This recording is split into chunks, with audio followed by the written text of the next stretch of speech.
Gangs in Chicago have issued shoot-on-sight orders to their members for DHS agents. That is, they have been instructed to kill DHS agents. We have seen already one breaking story where a shooting happened in Chicago. The gunman is at large. I never thought it was going to be instantly overnight a battlefield. People shooting like crazy. It's always gradually and then suddenly, which would mean if we follow particular trends in other countries, we are very, very close to shootings breaking out. Now, what we're seeing in Chicago is these people are attacking ICE agents. They are using sabotage, improvised devices to disable vehicles, helping illegal immigrants escape vehicles. And then, in some of these instances, we actually have a big story over this past weekend of a shooting. Not the first time. Several months ago, I think it was in California, a man opened fire on DHS agents who were freeing child slaves from a drug farm. Not kidding. That's where we're at. Now, the strange thing is, why isn't this like the biggest story in the country? Why is it that when children were being used as slaves to grow marijuana in California, the corporate press acted like it was no big deal? Makes you wonder, doesn't it? Where we are and where we are going as a country when problems like this escalate. And yes, of course, ladies and gentlemen, another article has already emerged suggesting we are in or heading towards a civil war. Now, I don't know if that's actually what happens, as I often state. Maybe that will be the case. Maybe it will not. But in Chicago, it is feeling more and more like a war zone. So we're going to get into all of that, my friends. Before we do, get a great sponsor. It is Beam Dream. Yo, guys, check out shopbeam.com/Tim. What do we have? Timcast. And you can get your nighttime sleep blend. Helps you sleep better. Beam Dream's got magnesium, melatonin, L-theanine. You drink it before bed, and you will sleep beautifully. I've been drinking this every day now. Every day now. For the past couple of months, and my sleep has been absolutely amazing. I've been feeling way better. I didn't even know my sleep could be better. So again, go to shopbeam.com. You can get up to 50% off right now their early access Black Friday sale. It's got no added sugars, 15 calories, tastes great, and they got a bunch of different flavors. I like the cinnamon cocoa. That's my favorite. But I've been drinking the pumpkin spiced one as of recent because, you know, 'tis the season, as it were. And definitely check out shopbeam.com/Timcast. We've also got to send you over to timcast.com/join us. Go to timcast.com. In the menu, click the join us button. Right down here, timcast.com membership, our Discord community, $10 a month or more. We have the premium tiers, the Ultra Elite Club at $100 a month. We just had a live taping of the Culture War podcast. And let me just say, oh boy, it got really, really rowdy. The house was packed as we expected it to be. And the show was probably one of the best shows we've done yet. And even got to the point where I have to say it, I had to put a statement because someone actually assaulted one of our guests. That's right. The liberal guy, Brian, someone who was having beef with him, grabbed him by the face and shoved him or something to that effect. That dude has been barred. We do not tolerate that stuff. But here's the point. It's only possible to have these events to build community when you join the community. The work we do here at Timcast is only possible because you guys are members of our community. I'm not kidding. That $10 a month, all of you together, make it possible for us to do this show. So if you believe that there's a problem in media, that they are lying, and you believe the work we do is important, go to timcast.com, click join us, and join the Discord now. There's tens of thousands of people hanging out. You will make friends. They will make friends with you. Some people, actually now we've had like our fourth story of a marriage from people meeting in the Discord. Unity is our strength, my friends. Support our work at timcast.com. Let's get into the news. From Yahoo, News Nation, Latin Kings issue order targeting federal agents in Chicago, CBP. CBP officials say Latin Kings, street gang leaders, have issued a shoot-on-sight order targeting agents involved in Operation Midway Blitz in Chicago. Agents are reminded to maintain heightened situational awareness and exercise extreme caution when conducting enforcement activities, the agency's internal warning said. News of the alert comes after shots were reportedly fired at federal agents during an immigration enforcement operation in the city's Little Village neighborhood on Saturday. The Department of Homeland Security says a group of people also threw a paint can and bricks at a Border Patrol vehicle. A DHS spokesperson wouldn't comment on the report. The Latin Kings are threatening, but added, our law enforcement is now facing an 8,000% increase in death threats against them, while they risk their lives every single day to remove the worst of the worst. Nearly every day, we have seen violence, assaults, or smears against our officers in Chicago, including yesterday when agents' vehicles were rammed multiple times and shots fired at them. Tensions remain high. 2 months into Operation Midway Blitz, residents who oppose the Trump administration's immigration crackdown have protested and even followed and confronted heavily armed agents. Judge Sarah Ellis issued an extensive injunction this week restricting agents' use of force after saying a top Border Patrol official repeatedly lied about threats posed by protesters. Well, we've got various videos. This one is from Mario Knopfels posted this. ICE raids in Chicago's Little Village. Bricks, paint cans, and I believe this may be the video where shots were fired. Let's play the video.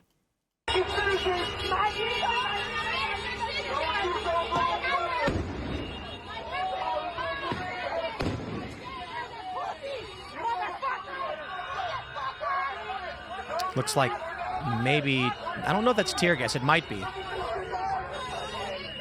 Sometimes they'll use flashbangs. There he goes. He's got one. You got to be careful with those things for sure. So for those that are just listening, this is 26th Street in Chicago. CBP and ICE in the street.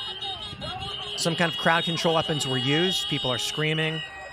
And this is just one video. I do believe we have another video. Let me just double check. No, maybe not. Actually, no, I do have it right here. Manhunt underway after federal agents take gunfire as rioters ram vehicles and hurl debris in Chicago. Let's play this from Fox News. Wait. You always got to do this. I have Fox muted. Sorry. What are you going to do, tear gas? You can't use tear gas, you can't use tear gas. I'm here for you, sir. So here we see several Chicago police officers. CBP vehicle.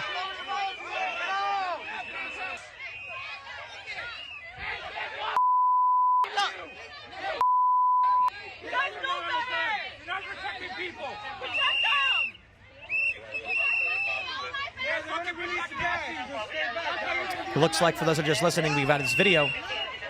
Police are arresting someone, it seems. People are yelling. Let him go, they yell. That'll work.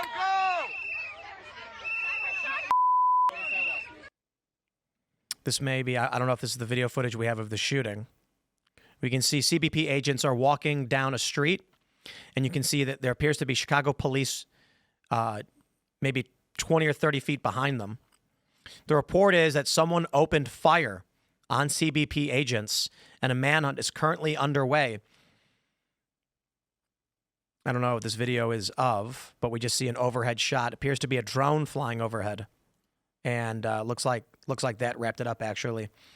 And let's read this and see exactly what's going on with this. They say a manhunt is underway. This story is from yesterday evening. Federal immigration agents were targeted in 4 violent attacks Saturday while conducting enforcement operations in Little Village. They say that they hurled debris, rammed vehicles. According to DHS, agents were boxed into a street and alley while making an arrest when a man driving a black Jeep opened fire and fled. As the confrontation escalated, agents deployed a flashbang device while crowds threw bricks and paint cans from rooftops. Chicago police helped evacuate the area, and while no one was injured, several vehicles were damaged. Officials said the violence spread across several city blocks as agents endured 4 separate attempts to ram their convoy, including near an FBI facility where demonstrators tried to breach the perimeter before police restored order. Protesters also blocked streets and threw more objects, prompting agents to use crowd control measures to clear a path. Over roughly 3 hours, agents came under gunfire, were rammed 4 times, and faced mobs hurling debris. 9 people, including 8 U.S. citizens and 1 non-citizen, were arrested on charges ranging from assault to obstruction. The department described the assaults as part of a growing dangerous trend of violence and obstruction targeting federal law enforcement. Chicago police confirmed no officers or agents were struck by gunfire. The attacks quickly drew political reaction from Homeland Security. Assistant Secretary Tricia McLaughlin directly blamed Illinois Governor Pritzker and Chicago Mayor Brandon Johnson for fostering hostility toward law enforcement and accused the media of spreading false narratives about immigration operations. J.B. Pritzker and Brandon Johnson have fueled an environment of lawlessness and assault on federal law enforcement, McLaughlin said. She said agents endured gunfire, violent mobs, and vehicle attacks across Chicago in less than 3 hours, describing the wave of assaults as unprecedented and the product of anti-police rhetoric. Make no mistake, our mission will continue despite the violence, she said. To any Antifa terrorist in Chicago, you will not stop us. You will not slow us down. And if you lay a hand on law enforcement, you will face the consequences.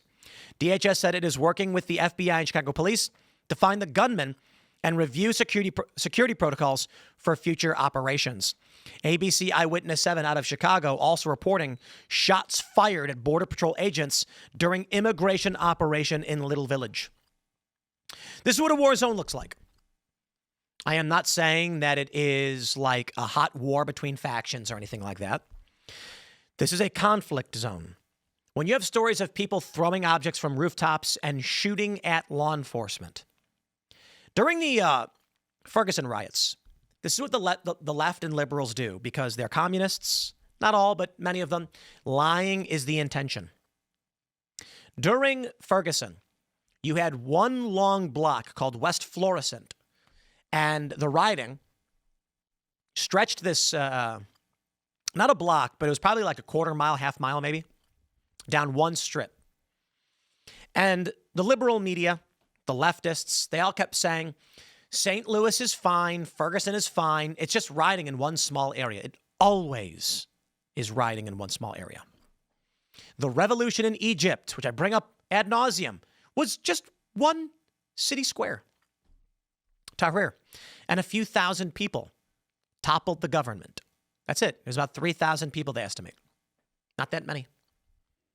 In Ferguson, when I was there, all of these liberals kept trying to defend BLM by saying nothing's really happening. Just one block. The city's fine. You can go anywhere. And that's always been the case.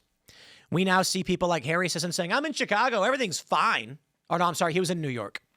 Pritzker walked around Chicago pretending like it was a war zone, and he went to a calm, peaceful area. Could you imagine someone going to Syria during the Civil War and going to Damascus where it's largely fine and being like, nothing wrong here. There's no war. That's right.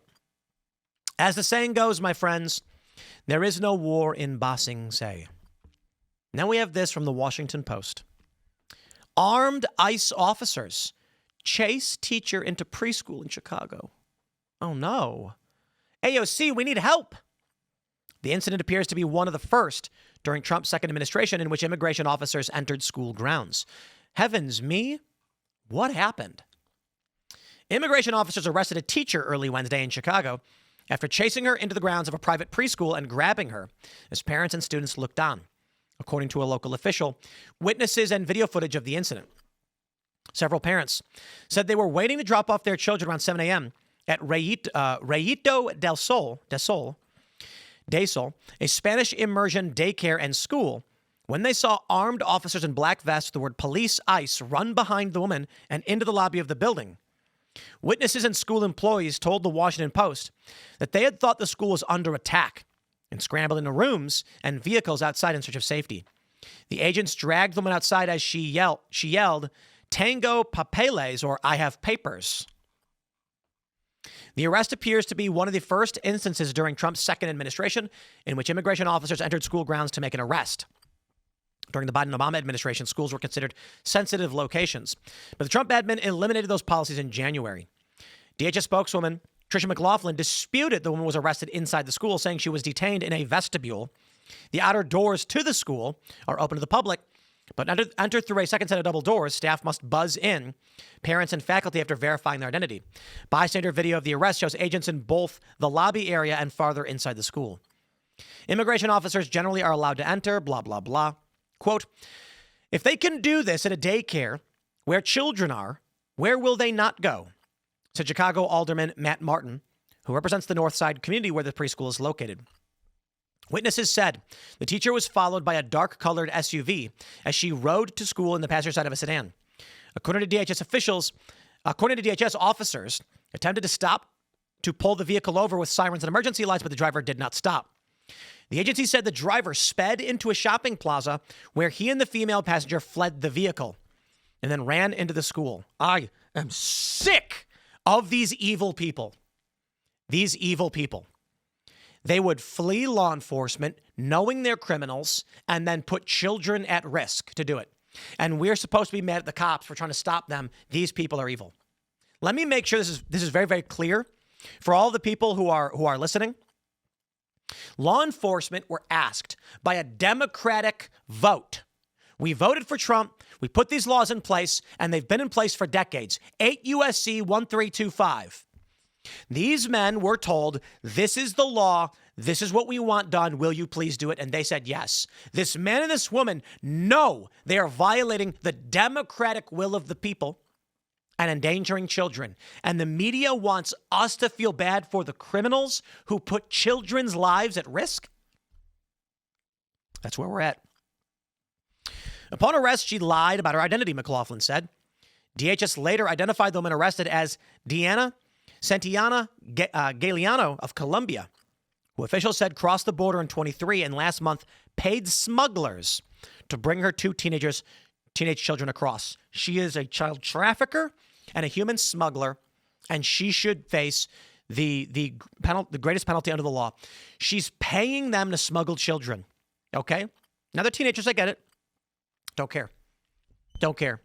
The trafficking stops when we hold these people to account. This woman is evil. School officials showed agents the teacher's employment documents, including a work permit, Martin said, but agents nonetheless detained her. She's a wonderful person, a mother, an excellent community member, and a valued and treasured member of the Rayuta community. Now, here's the funny thing. She crossed the border in 2023. She paid smugglers to bring in her kids, according to DHS. Why run? She says, Tengo papeles. Is that how you say it?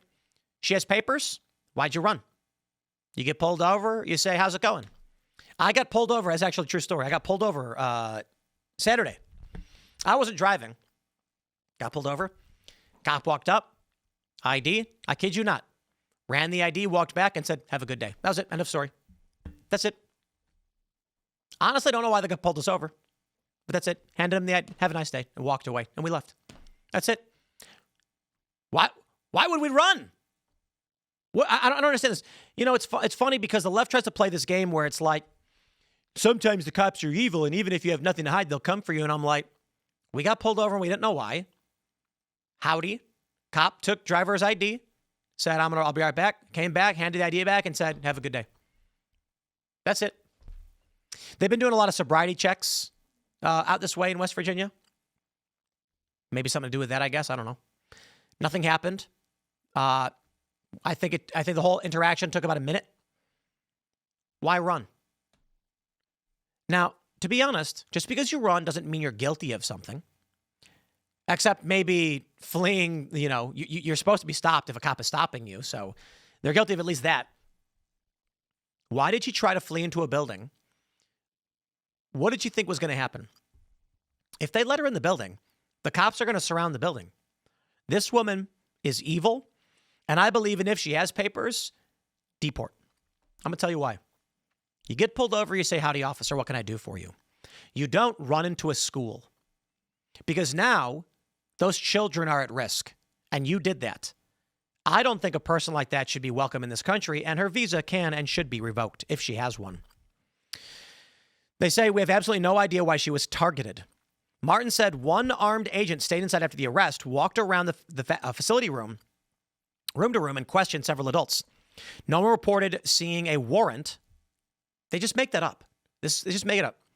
One teacher who spoke to the Post said that after she heard the commotion, she ran outside of the parking lot and hid in a colleague's car with a 3-year-old student for more than half an hour. Goodarzi said she dropped off her child moments after the teacher was taken away and stumbled upon a chaotic scene.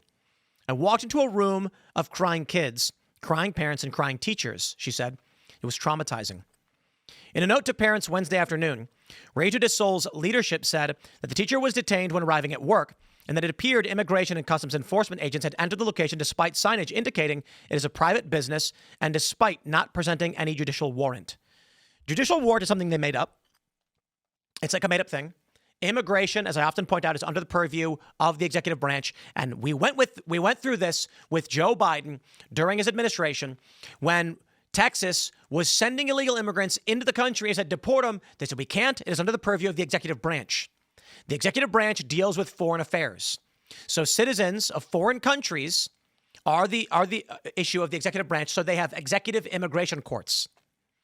You do not go to the American judiciary for these matters. That is not how the system is set up. They are doing this to trick stupid people who won't ask the question. Because the reality is they have warrants from immigration courts. Judicial warrant they made up. A judicial warrant? Indeed. A private business is still a public accommodation. And you have a McDonald's, for instance. Cops can go inside the McDonald's. You have to allow people to come and go, even if it's a private business. They're making all this stuff up. These people are evil. No child should ever be terrorized in their school, said Rep. Mike Quigley. Agreed. This woman who rented that school should be deported. It's a violation of public trust. Rep. Delia C. Ramirez said she's working with the daycare to release surveillance footage from inside the school that showed that McLaughlin's public statement about DJ's actions are false. She said the footage she reviewed shows the agents went in and questioned another teacher. It also shows armed, masked men going into 4 classrooms as adults and children run through the hallways. DHS has issued a statement. How do you people sleep at night after lying all day to the American people? ICE law enforcement did not target a daycare and were only at this location because the female illegal alien fled inside. Officers attempted to conduct a traffic stop of this female illegal alien from Colombia. Officers attempted to pull over the vehicle, which was registered to a female illegal alien with sirens and emergency lights, but the male driver refused to pull the vehicle over. Law enforcement pursued the vehicle before the assailant sped into a shopping plaza where he and the female fled the vehicle. They ran into a daycare and attempted to barricade themselves inside the daycare, recklessly endangering the children inside. The illegal alien female was arrested inside a vestibule, not in the school. Upon arrest, she lied about her identity. The vehicle is registered to in her name, though she claims that she didn't know the man who was driving the car and just picked him up from a bus stop. She's lying. Facts include criminality and information on the male assailant are forthcoming, and we will update the public with more information as soon as it becomes available. Now, perhaps the woman was a teacher. Maybe. But the issue that we're dealing with right now is media framing, lies, manipulations, and more importantly, criminal aliens. Criminal, illegal aliens who would endanger children should not be in this country. So, oh boy. We've got this one from The Guardian. It's 4 months old, but I think it's worth pointing out. 10 charged with attempted murder after allegedly ambushing Texas ICE agents. It's not the first time. It won't be the last. And that's where we're currently at. Rollcall.com. Are we at the beginning of the next civil war? Hey, don't look at me, guys. You know, people make these memes of me saying civil war when all I'm doing is reading the news. Someone's writing up these stories, and they write up a whole lot of them from various organizations and experts. The narrative won't stop. Now, I wonder, we may be looking at revolution, not civil war. That's always been one of the options. Depends on if anyone's willing to fight back against those who seek to gain control. Roll call says, I was wrong. For years, despite all the partisan infighting, I've been very dismissive of the idea that our country would become entangled in another civil war. But unfortunately, we might be in the early stages of one. One of the main reasons why I couldn't imagine internecine conflict is because states are more politically diverse than just a collection of solid red and solid blue on an electoral college map. For example, Republicans love to criticize California as a Democratic hellscape. More people voted for Donald Trump in the Golden State, more than 6 million, than in a dozen smallest states where the president finished ahead of Kamala Harris combined. Where would Trump voters in California go to fight in a civil war, LA or Oregon? I quit. I'm leaving. See you later. No, I'm kidding. Listen, this guy, brother, roll call, Nathan Gonzalez, I implore you to read like an elevator pitch summary of the American Civil War, like literally 3 sentences. I'm not trying to be a dick, okay? But you, sir, you're a straw on the camel's back. He said 6 million people in California voted Republican. You know why that's really frustrating? Because when the first 7 states seceded from the Union I think it actually might have been 1860, not even 1861. Actually, I think it was 1860. Because it was before Lincoln actually got in. It was right after that, right after he won the election, but inauguration wasn't until March. Virginia voted against secession 2-1. 2-1. And then when Lincoln amassed troops to quell the rebellion in the South, it inverted. These states were always divided. Brother, did you ever look up why there is a West Virginia? When Virginia decided to join the side of the Confederacy, portions of Virginia were unhappy. When the troops were called, conscripted to come fight for the Confederacy, in the area now known as West Virginia, they voted to secede from their own state and join the Union as a separate state. And one of the names they entertained was Kanawha, in fact, the state of Kanawha. They went with West Virginia, Best Virginia as we call it, joined the Union. After the war was over, Virginia sued, saying that's not a different state, that's still Virginia. The point is this. When he says, where would they even go? Like all of the states, there was sentiment across the board. Maryland was a slave state in the Union, occupied and under control. He says diversity and nuance are reasons why I should be more open-minded about a modern civil war. I apparently needed to remind myself that Americans in the North and South were not uniform in their views during the 1860s. That's the point. I'm glad you pointed it out. I'm sure there were people in each region that didn't agree with the majority view on slavery or states' rights. In fact, they voted against secession in 4 states. And then after Lincoln said we send in the troops, they switched. Then Lincoln said we can't let Maryland do that. So he arrested about 1/3 of the Maryland state legislature so they could not vote to secede. Because that would have basically ended the war, to be honest. He says the potential for war is not a far-fetched concept pushed by Trump critics. The president embraces the terminology, et cetera, et cetera. He says, regardless of whether a civil war is upon us, Trump's actions are in the news, in the public spotlight. So how it will play politically, the answer is not well, at least so far. 58% of adults oppose Trump deploying the National Guard to cities. I don't think that really matters, to be completely honest. He says, while the current actions could fall into the president's broad crime-fighting mission, using military, specifically the National Guard, to police street crime should be in a different category. He's not. That's not what he's doing. Whether you agree with the tactics or not, mobilizing the National Guard against U.S. citizens engaged in potentially unlawful activity is different from deploying federal agents to detain non-citizens who are in the country illegally. The deployment was to protect federal buildings. Some Republicans will also say that it's not a war because there's no fighting. In their words, it's simply an attempt to keep the peace and protect federal workers and facilities. But we've already seen patrolling National Guard members in D.C. venture away from federal buildings and guard units that are clearly armed for battle. By declaring war on domestic terrorist organizations, the White House appears to be setting the stage for a broader mission for the National Guard. Last week, something funny happened. Hassan Piker tweeted that Donald Trump was trying to create riots so he could send in the National Guard and shut down elections. Why did he say that? The Supreme Court issued a stay. Trump would not pay SNAP benefits. That's right. The only thing? It was Ketanji Brown Jackson that ordered it solely, as she is a Supreme Court justice for the area, I believe, including Rhode Island and Massachusetts. When the appeal came in, Ketanji Brown Jackson said to the Trump administration, do not pay SNAP. But as I always mentioned, the truth doesn't matter to these partisans.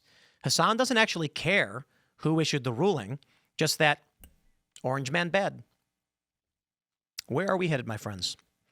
Well, 4 o'clock today on the Culture War podcast at rumble.com/The Culture War, as well as youtube.com/Timcast. I'll be talking with Nick Sorter about the current goings-on on the ground, as well as some other circumstances happening in this country, and what he thinks based on what he's seen with violence escalation. What will Trump do? Again, that'll be available at 4 p.m. for those that are watching this pre-recorded. Smash the like button. Share the show right now with everyone you know. Support our work. Timcast.com. Click join us because community is our strength. And we are ramping up 6 p.m. every day, live Discord shows with our third chair co-hosts. We are doing Friday backstage VIP. You get to watch the full hour pre and 2 hours of recorded Timcast IRL. Assuming we continue doing pre-recorded Friday nights, which seem to be working out pretty well, to be completely honest, as Fridays are usually slow news days and most people watch it at the weekend as it is, this allows us to do more community work with you guys in the Discord server, and we need you. The most important thing is that you guys join at timcast.com, our Discord server. Otherwise, we can't do this job. And I haven't pushed it as hard over the past year or so, and I should. So let me just stress it again. If you think this show is important and we should keep going, IRL is expensive. The shows we do are very expensive, and it's only because you guys join the Discord that it keeps us going, and I really do appreciate it. It means a lot to me. Thank you all so much. Stay tuned. The next show will be up at 4 p.m., and we'll see you all then.